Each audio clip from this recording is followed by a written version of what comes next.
one to the Colin Windecker Show, brought to you by 1660 The Fan.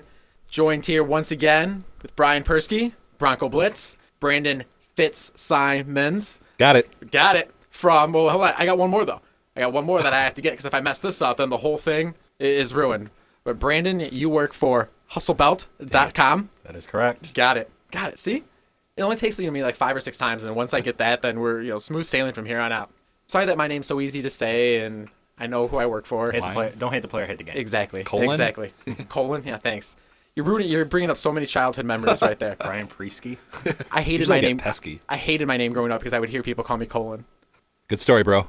Thanks, man. I try and entertain people, and this is the backlash I get. Fine. You know what? Then we'll just jump into it. Thanks for hosting, though. Hey, you know what? Hey, thanks for being here. Thanks for being here. Second week that we're running the show. Let's jump into it. Western basketball. Unfortunately, 56-37 loss on Tuesday night from the Eastern Michigan Eagles. My alma mater. West will be my second alma mater when I finish my master's. So Proud EMU. Yeah. Alma mater. Yeah, not too much. But guys, that I don't know what it is. Well, we really know what it is. It's that Eastern 2-3 zone that Rob Murphy brought over from Syracuse that he learned from Jim Boeheim. But once again, this team struggled with that 2-3 zone. What is it about this 2-3 zone that these guys just have such a hard time going against? I think it's a few different things. We wrote it in our preview earlier this week. This is the game where you really see the loss of Darius Paul and the impact he had. Just a mix of athleticism, high basketball IQ, seeing over the zone. They really don't have that piece this year. And you're not going to pull Shane Whittington out from under the basket and make him do that. So that was the biggest thing that I thought they might struggle with. This zone is a little bit different than Syracuse. I didn't know that, to be quite honest, until last year. Hawkins gave me a little lesson on it at a practice. I don't have the basketball knowledge or capacity to quite understand the nuances, but it is slightly different, and it's something in their slides at the key. I have no idea. But the amount of turnovers is insane. I can't remember the last time Western had 26 turnovers in a game. Part of the credit probably goes to their zone. The other part of it is the Broncos just looked off. Like, it just didn't look like their night. So I don't know if it was maybe a little bit of both. Yeah, no, I agree. And I was down at the game, and it seemed like they played the zone well. They were attacking the basket, and they were getting open 3-point shots, but they weren't making the 3-point shots. And when they were getting inside, they were losing the ball. Eastern had 18 steals. I can't tell you the last time I remember seeing a game where a team had that many steals. And not only that, 26 turnovers, like you brought up, it's not going to win you anything. And they scored, it was 56-37, 37 points.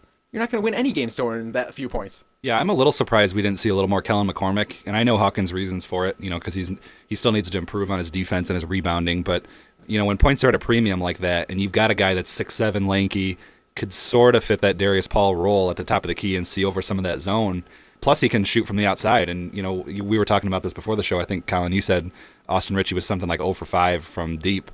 And we've seen Kellen McCormick, when he had to come in at the beginning of the year with Whittington suspended, he could come in there and he was just draining threes. So to me, you got to give the kid a shot. And, like I said, I understand why Hawkins didn't do it, but at the same time, you need some points. And 37 points, who knows, McCormick hits a couple of threes and they're right in the game.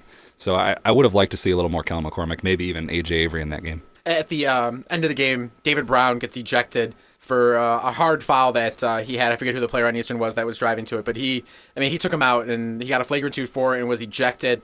And you brought this up, and you noticed the chippiness too, and I didn't really notice it until the end of the game. But has Eastern now become the Broncos' biggest rival when it comes to MAC basketball? I definitely think that's the case, and I think it really started a couple years ago when Rob Murphy, just kind of the personality of that team mixed with sort of the grit of Western makes for kind of that good, great rivalry type of thing going on. And you saw a lot of that last year. These teams played 3 times last year. It was a little chippy at University Arena, even more chippy at the Convo Center last year, and then in the MAC tournament, they were talking after every play. They were talking. And like you said, you saw a lot of that the other night. These teams just really don't like each other. And I think a lot of that goes back to when Eastern won the MAC West on their floor, 2 years ago when Murphy came in. I just think these teams despise each other. And you're really seeing that in the decline of Ball State. Remember a couple years ago, the big brawl that happened. Then you have the Central Michigan decline ever since Ernie Ziegler got to town. It just seems like Central Michigan basketball has fallen off the face of the earth. While it is a growing rivalry in basketball because of the intensity of both teams, I think you also have to kind of, wrongfully so, but credit Ball State and Central Michigan in their declines and just making those games, I won't say less important, but not as intense. Well, we have 5 weeks before Eastern will be here at University Arena for the rematch. And Persky, I know you're going to be just upset about this as I am, that the Eastern Michigan dance team will not be here. You said Devastated. They were the, I think we made the comparison. Western's dance team is like the classy dance team, and Eastern, they look like they should be working at the Deja Vu that was just right down the street there. I think I made that comment, and I'm a married man, so I'm going to leave it at that. Well, I'm not a married man, and I'm a very single man. And, yeah, I felt like I should have been making it rain on them. It was... I got to admit, watching that on TV, I think my wife was actually sitting next to me while I was watching that on my computer live stream, and I even made a comment to her, like, are you watching this? Because it was darn right, it was nasty. Yeah. And we were talking about how nice Eastern's home arena is, and it's such a shame that there was nobody there. I think the final attendance was just a little over 1,000, and it's funny because if Western Michigan was getting attendance figures like that for their home basketball games, that would not be tolerated whatsoever. And it seems to be almost accepted at Eastern Michigan. It is really surprising. Like, you went to the game this year. I wasn't able to make it, but I went to a game last year and was just shocked. I mean, I'd heard about how nice the arena was, but I was literally shocked at how beautiful this place was. I believe it was designed by the same person who did Auburn Hills, the Palace at Auburn Hills, and you can see a lot of those characteristics. It really feels like a professional basketball arena, and it's really amazing that for how good, relatively good Eastern is, that more people don't come out and support it. And I was also able to kind of go back behind the arena and check out some of their indoor facilities, and they have everything there to recruit kids. And then it's a beautiful facility. It's a shame, like you said, that barely 1,000 can fit in there. Yeah, I think it holds a little bit over 8,000. And I actually had my high school graduation there, and I mean the place was packed for that. I mean it worked out well. Both my younger brothers, we all graduated there.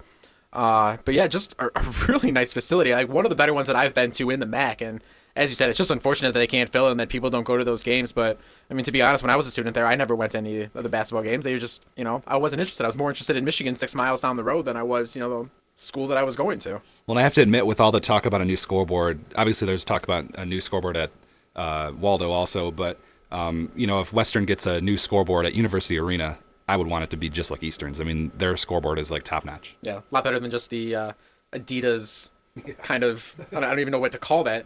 Banners? Yeah, just banners that are kind of covering up the broken scoreboard right now. But we can talk about a new scoreboard for the arena. Got to be feeling bad for Hawk, though. Hockey gets a new one, football's supposed to be a new one, and Hawk just gets Adidas banners. 3 of them. 3 of them. They're awesome, too. But, Brandon, you've been way too quiet. So we're going to jump ship, and we're going to get to hockey just for you, buddy. For you. Thank you. Yes. Well, it was a great weekend, obviously, for Western all around. A clean sweep, 3-0 against the Miami Redhawks. 2 of those wins coming in hockey.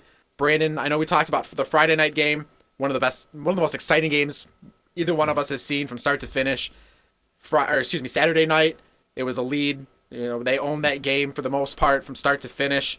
How big was this weekend sweep for the Western hockey team? Andy Murray wouldn't put too much into it, but I think we actually do have to put a little bit more weight now that it's mid-season. We are seeing the Western hockey team actually start coming together, not just at the GLI, but now in conference play, where they had struggled, to be quite frank, going 3-5. Now they're 5-5, and they head to St. Cloud State this weekend. But to win 2 close games with a lot of special teams play, they pretty much scored all 3 goals on Saturday with 4 men on the ice. Josh Pitt coming out for 1 second on the game winner, and 2 shorthanded goals on Friday. That was huge. So to see the special teams start to kind of play a little bit better, obviously the power play still has to improve, but to see the PK unit playing well, it's really good to see and, have that there. You talked about St. Cloud State, this upcoming matchup. They are now third in the nation. This is just another weekend where we knew what to expect coming to the new conference, the National Collegiate Hockey Conference. The Western Broncos, they signed up for this conference knowing that they were going to have tough matchups every single week, and this is just another one. St. Cloud State, how good are they? I mean, number 3 in the nation, obviously, the polls have them up there, but are they a legit national champion contender? Oh, without a doubt. When you have a goalie like Ryan Farragher, who's right now has a 2.13 goals against average, which is, really solid, 920 save percentage. When you have a solid rock like that, Frank Slabowski's kind of turning on it, but Farragher's been doing it all season. That's what's been keeping St. Cloud at the top. They also have a very nice offense, 5th in the nation, 3.56 goals per game. and a top 10 defense to go with it. So when you look at everything they have, they do it all, and they do it all well. And they were there last year. They were at the Frozen Four. They had the Hobie Baker winner. And St. Cloud's kind of risen up into the national picture. And you have to credit Coach Bob Motzko, doing a great job in his 9th season there. When you're able to start pulling in recruits against Minnesota Duluth, in a tough state to recruit like, Minnesota, it's just, you got to credit the coaching there. Real quickly, what are your expectations for this weekend at St. Cloud State? It's tough because how good St. Cloud is. Their offense is really good, but so is Miami's. Their defense is really good. Miami's was okay. If the PK unit can continue to play well, which is very tough to predict because it can be exhausting on players, then we could see a nice split, get 3 points, get out of St. Cloud. I think that'd be a huge win.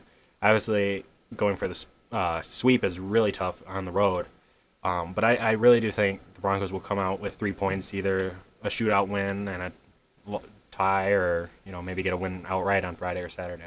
How is their student section? I don't know. You don't really hear too much about what goes on in Hobie Baker Arena, but they just recently renovated it.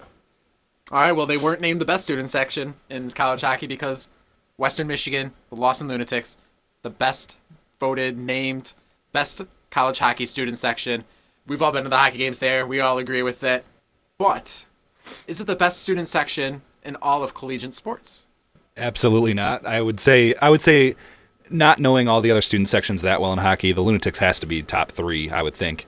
But to me, when I think of student sections, the first one that comes to the top of my head is the Cameron Crazies. That one for me is nearly impossible to beat. Lunatics, maybe top 10 in college athletics, but I'd put the Cameron Crazies way up there. Looking at the football world, you see what Camp Randall's able to do, what the 12th man's able to do down in Texas A&M, Death Valley and at LSU. Obviously, Bama's had a nice home section. So you see places like that. Obviously, you don't get the numbers in college hockey that you would in football or basketball. So it is hard to put them up with the Cameron Crazies or Camp Randall or Texas A&M. But pound for pound, I think the Lunatics are about as good as any student section in terms of creativity and disruption. Obviously, you got to do it on a per capita basis, though. Yeah, I was about to say, you guys named both of mine too, the Cameron Crazies and then Camp Randall as well. Mm-hmm. And the Cameron Crazies, they're so close to the court, and the way that the stands are structured there too, you almost feel like you're close to them. You're almost on top of the players, and especially on inbound passes on the sideline. They're touching the players, right? Almost. They all have their hands out or whatever, yep. And behind the basket they're good too, doing from one side, with their hands up from one side to the other. Cameron Crazies. Plus, it's Duke. They're also smart. They think of the best chance, and the thing too that they'll do is they'll dig deep, and they'll find out details about a player, maybe something that happened. Say someone accidentally got in trouble. If we're gonna stay with basketball, how about the Izzone in Michigan State? Yeah. They've been pretty solid, and they aren't right on the court, but they're pretty loud. And when they come together, about as good as any student section I know. I wanted to throw this one out there too because and for the life of me, I can't name it, but maybe between the three of us we can come up with it. But there's a small college in Indiana, I think it is. And they sit down and stay quiet for the first until the team scores 10 points, and then they just erupt. Oh, I know what you're talking about. And I can't think of the name of the college, but it's some small D3 Taylor. I think it's Taylor. Yep. Taylor, Indiana. That's for like you're talking about per capita kind of thing. That's right up there with the Lunatics, and even Duke, if you're talking per capita, would be up there too with the Crazies, I think. But that's one of my favorite ones to watch every year when they just stand up and go nuts at the 10-point mark. And it's nice, but it's just one game. It's just hard to put them way up there. Silent Night, I think is The Silent Night game is one of the more unique traditions in all of college sports. All right, one of the more I guess not non-unique traditions, but you can almost call it a holiday weekend. It's NFL championship weekend. Two great matchups. We have Manning versus Brady, Broncos versus the Patriots, and then we have round 3 of the 49ers and Seahawks. Jim Harbaugh, third time making it to the NFC championship game. Brandon, we're going to start with you because I feel like we're going to Brian first too much. Sorry, Brian. Why not? Come on. I'm always number one. Age before beauty? Brandon, to you, what's the most interesting matchup this weekend out of the two championship games? I think you got to go Broncos Patriots. Obviously, the one everyone's talking about is Manning versus Brady. But it'll be interesting to see how the Patriots defense basically, molded while having a ton of players on the IR, if they can hold up against this Broncos attack that's just insanely strong, and if the Broncos themselves can put Champ Bailey back at the opposite corner and see if he can play well. For the first time, Brady's going on the road to play in a winter weather environment against Peyton Manning. So that'll be pretty interesting to see. Who goes down as the better quarterback of all time? Tom Brady or Peyton Manning? I'm almost inclined to say Manning. I would agree. Because Brady's kind of fallen off lately. I'm not saying he hasn't been putting up the numbers statistically, but Manning's been doing it as well, and they both have at least one Super Bowl. Obviously, Manning's got the 4 MVPs, and that's not taking away from or anything away from Brady's career. But if Manning wins the Super Bowl this season, I think it's Peyton hands down. Yeah, I would agree with that. First of all, I'm actually going to go the other way on this one and say Seattle and San Francisco is the one I'm looking the most forward to. Obviously the first thing that comes to mind is Seattle's home field advantage, and I'm really curious to see, first of all, if San Francisco can win another road game, which they've won 4 straight, which is an NFL record, 4 or 5 straight. I can't remember which one it is, but can they do it against arguably the best home field advantage in sports right now? We're talking about crazy fan bases earlier. This has got to be up there also, and especially for a pro league. This is a huge one. And can Colin Kaepernick can he go there and win another road game in the playoffs, which not many quarterbacks have done? But another thing that really intrigues me in this matchup is the coaching matchup. Pete Carroll and Jim Harbaugh. Like, this is kind of funny because it kind of goes back to the college days when, everybody knows who Jim Harbaugh was, but everybody really knew who he was when they knocked off USC when Pete Carroll was coaching there. So I think that's kind of an intriguing storyline. Maybe a little payback Pete Carroll's looking for from that game and sort of the decline of USC. But there's a lot of little storylines in there that I'm looking forward to, and I think that's going to be just a gritty game and fun to watch. Well, it's good that you bring up the coaches there, because I want to ask you this. Between those two coaches, combined between what they were able to do while collegiate coaches and what they've been able to do in their time now with their respective teams, because Carroll coached, I can't think of who he coached before in the NFL before he went to, was it the Chiefs? Patriots, I was Patriots? thinking, or the Jets. Yeah, I can't think of who it is offhand, but we'll count his time at USC and his time in Seattle, Harbaugh, Stanford, and the 49ers. Who's had a more impressive resume between those two? I mean, it's a really close toss-up. That's really hard. I would probably have to give a slight nod to Jim Harbaugh because it had been a long time since Stanford was this dominant until he brought them back up basically from the bottom of the Pac-10. They were the Pac-10. And then even when he took over for the 49ers, that team was a mess. They had all the pieces and they had some good talent, but Mike Singletary made the attempt, didn't work out, and he really pulled him from the ashes. And just like you were talking about earlier before this, 3 straight NFC championship games. I mean, that's amazing. We know what the 49ers were like between the Steve Young, Joe Montana days. They were duds basically for a while there, and he really brought them back. So Stanford and San Francisco is pretty good, but man, Pete Carroll, he did an amazing job making USC the dynasty that they were, kind of like Alabama is now, and Seattle wasn't that great either. So even though they cheated, USC. Yeah, that's true. So that's why I give it to Jim Harbaugh.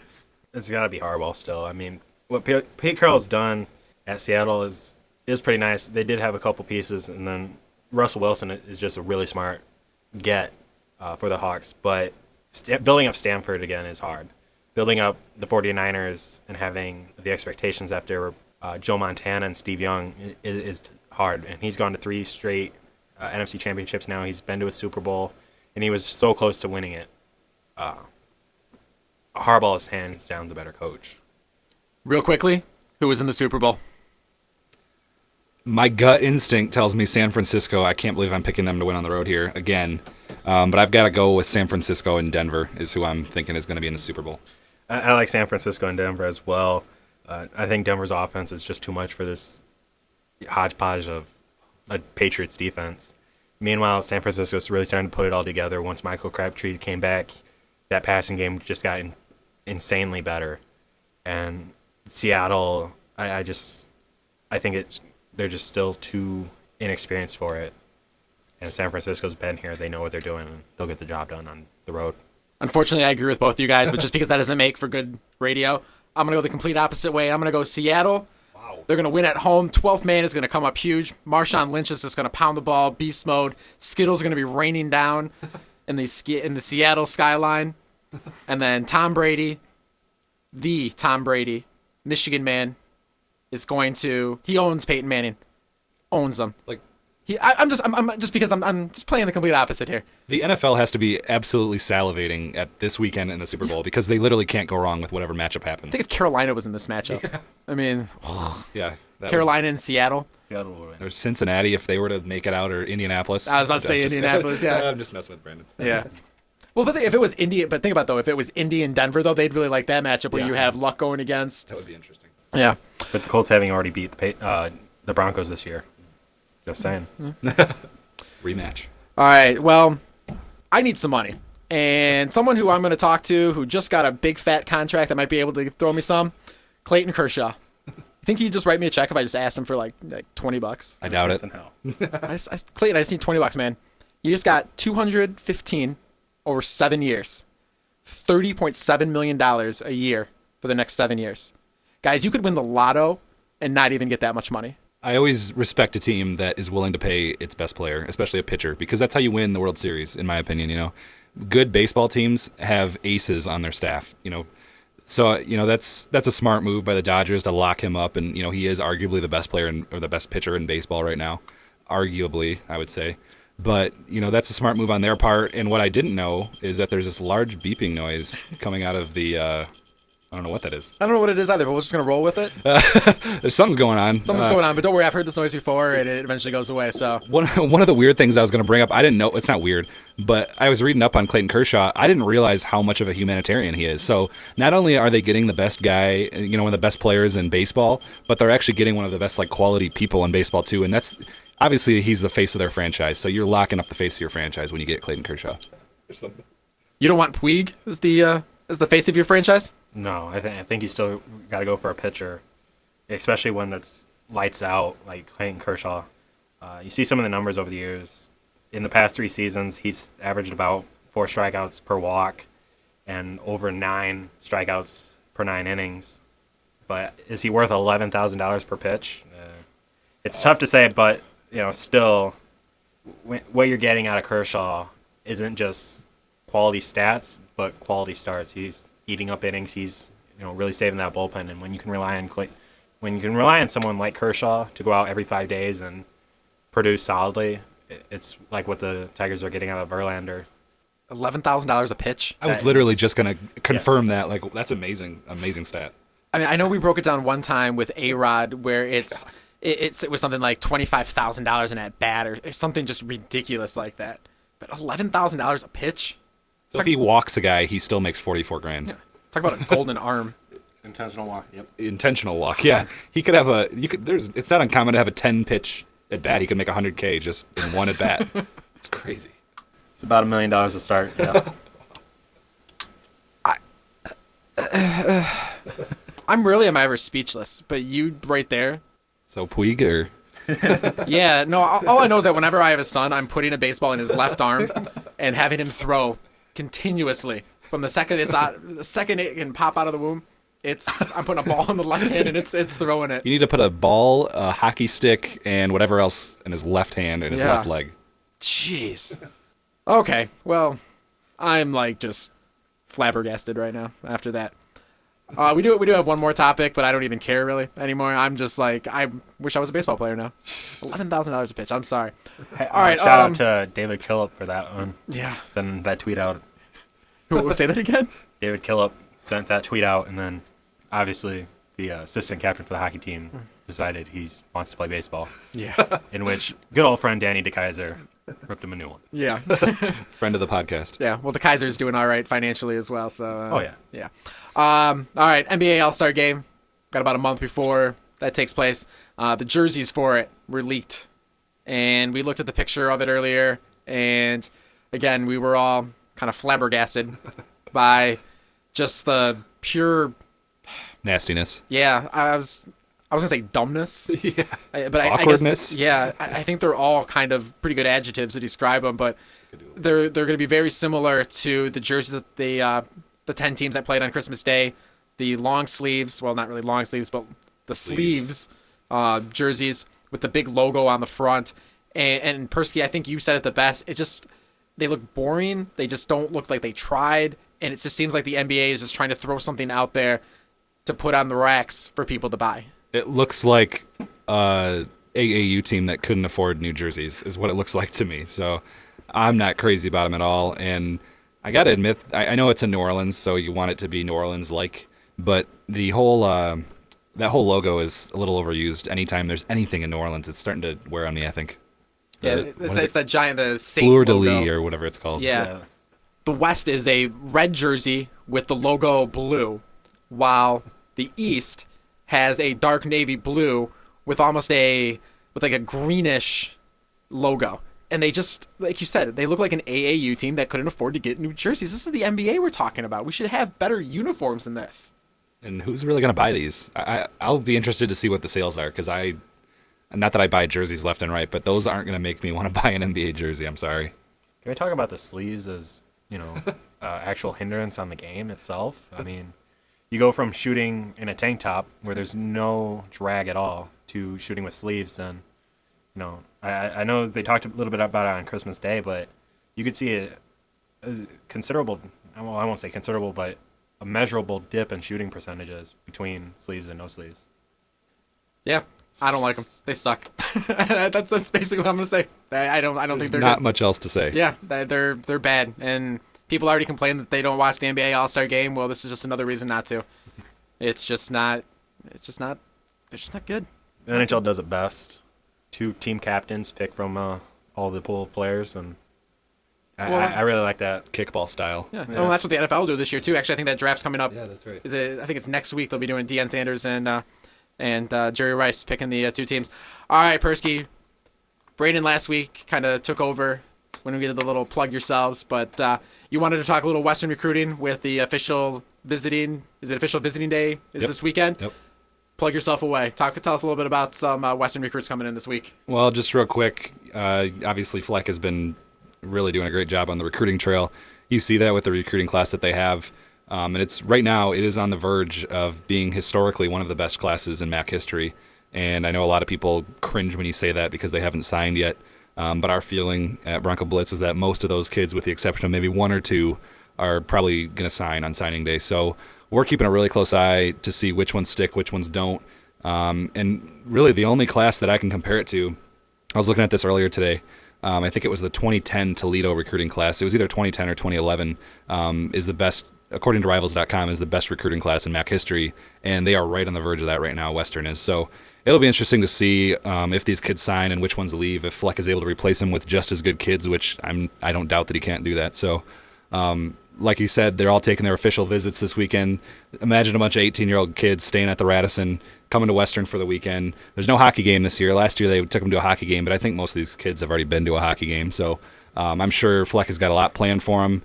This is, like I said, this class is loaded. Some people don't put a lot of credibility to the star rankings, and of course there's some that don't pan out, but there's also a lot that do pan out. And the fact that he's got 12 or 13 3-star kids in this class, even if half those kids hit, and Fleck puts together 1 or 2 more of these classes, you're not gonna see a 1-11 football team. So it'll be really interesting to see what he does with next year's class too. All right, we're 3 weeks away from signing day. Anything special Bronco Blitz is doing on signing day? It's February 5th? Yep, Wednesday, February 5th. We don't have all the details worked out yet, but we do plan to be at the Bill Brown Center and be at not at the fax machine, but we're going to be as close to it as possible. And we'll probably have some live chats going on and live updates just to see all of the latest action going on at the fax machine, because that's what signing day is all about. I already took the day off of work for that. So all right. Well, last time I gave you Persky 15 seconds to plug, and Brandon took 2 minutes. So I just took 2 minutes. Brandon, you got 15 seconds starting now. Plug away. You can follow me at Bronco Fitz. You can follow Hustlebelt at Hustlebelt, where you can find all my writings, especially on the Hockey Hub. Right, you even have 5 seconds left there to finish your plug, and you didn't even use all the time. Persky, you want to take his 5 seconds? At Brian Persky. At Brian Persky. I then left you some. I'm at C. Windecker. Thanks for joining us on the Colin Windecker Show. Again, thank you to Brian Persky, Bronco Blitz, Brandon FitzsimonsHustleBelt.com. Everyone, have a great night. Get your groove on.